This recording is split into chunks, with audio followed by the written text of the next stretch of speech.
Well, Marcus, same question to you. You followed not long after Bananas. Exactly. Why do you think you became a target? And did you have any idea? He's my boy. He fell on a sword. I feel like I was a threat to the Traitors. You know, I was voted most influential, most trustworthy, and so they felt like I was a threat. And so, it's all good. It's all in good fun. It's all in good fun. They saw it, like, I feel like they saw anyone that was like in like me, because obviously me, Marcus, Larsa, like we hit it off like early on. And Right. I think they saw anyone in that orbit as people that needed to go. It's like if you're connected in any way. I think we were the cool club, and we were a part of the group club, and they just didn't like it. Exactly. Well, it doesn't help, and it doesn't help that Larsa called out Parvati at the table during Day one. I know. Day one. I know. You guys, my initial plan was to stay under the radar and not necessarily make too much noise, but I couldn't help it. Her energy was just giving me like to the left, to the left. You and me both. Janelle, we see a little shield competition with Ekin-Su.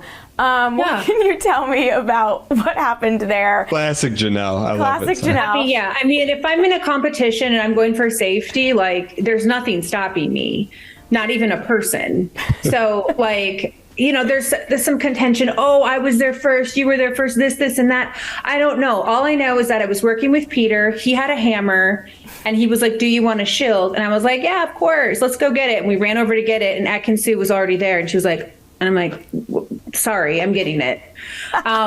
That's true.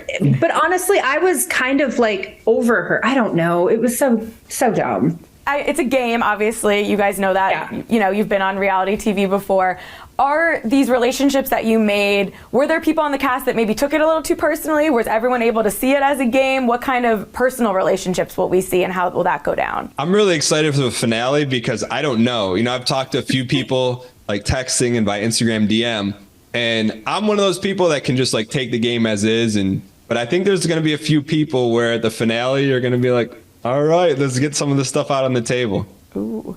I think there's some people that maybe are going to take things personally, of course.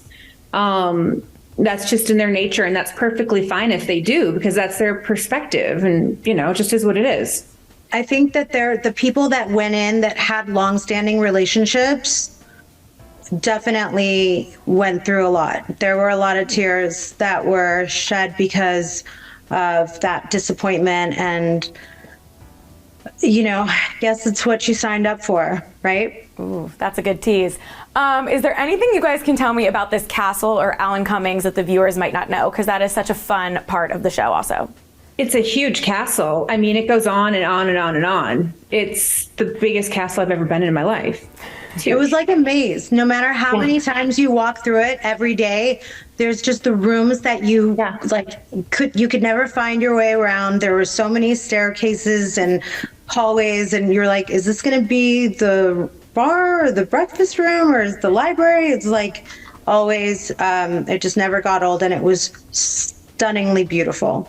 I really enjoyed seeing Alan work because he was very accessible but such a professional. Like when the cameras were on, he delivered. But also there's a few times throughout the game where he had to take control of it and put some people in their place. And it was awesome to see him do that. Max, what was it like for you coming in? Obviously, Dancing with the Stars is a competition, but it's a little different than maybe people who've played Big Brother or The Challenge, and we know the housewives are always down. What was your thought process?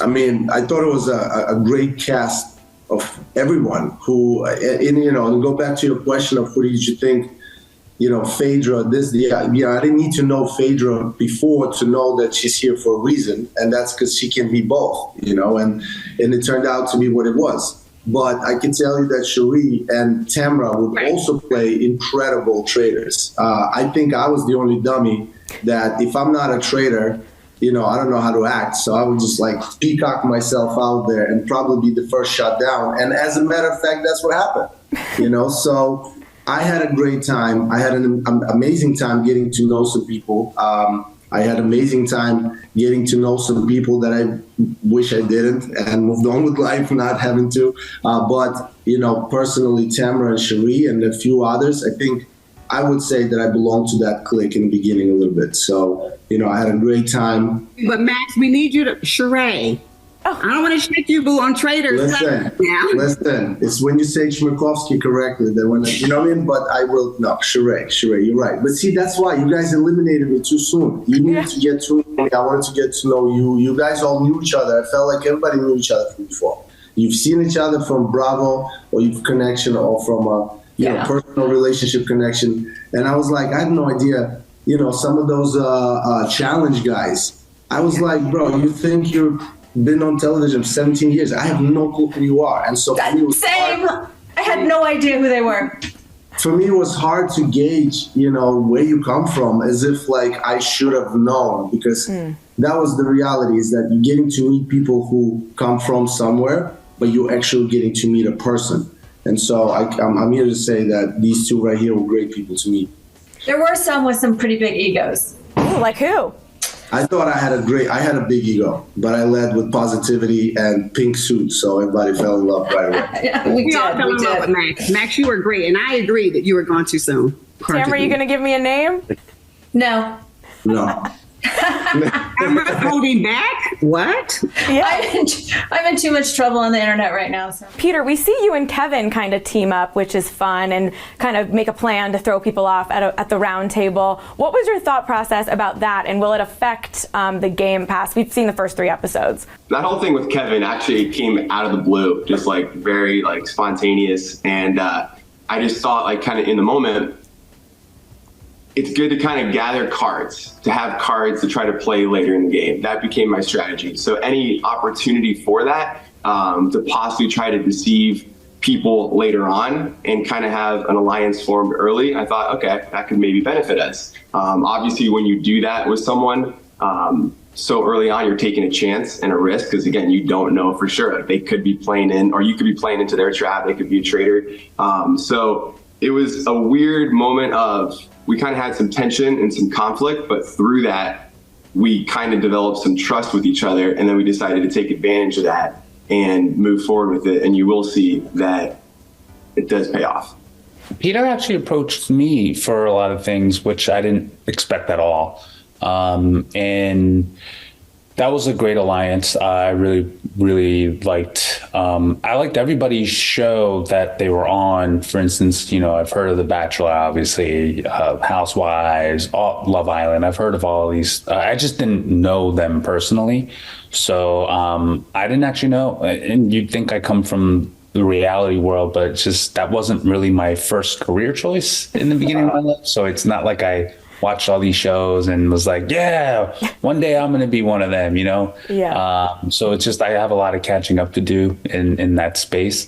But yeah, Peter saw something, I guess, in having me in an alliance with that. And I think it actually might've started with Janelle, because Janelle and I bonded in scheming on things. And then I really relied on her to kind of teach me the ropes a lot. I know you guys haven't seen it, but episode 3 ends with you trying to place that cup where you're going to poison someone. And I just need any sort of tease about how that goes, because I had the biggest pit in my stomach and I can't imagine doing that. Oh, I knew as soon as I got that letter, I was like, this mission is for me. That's where I really shine. Give me a mission. I can handle it. And it was a tricky one, because it had to be done in front of everybody. And the cup looked very different from all the other cups. And everybody already had their cup. So I was like, oh gosh, how am I going to get someone to do this? It really, in the end, ended up being a full Hail Mary. So you really will be quite surprised, I think, at who gets poisoned.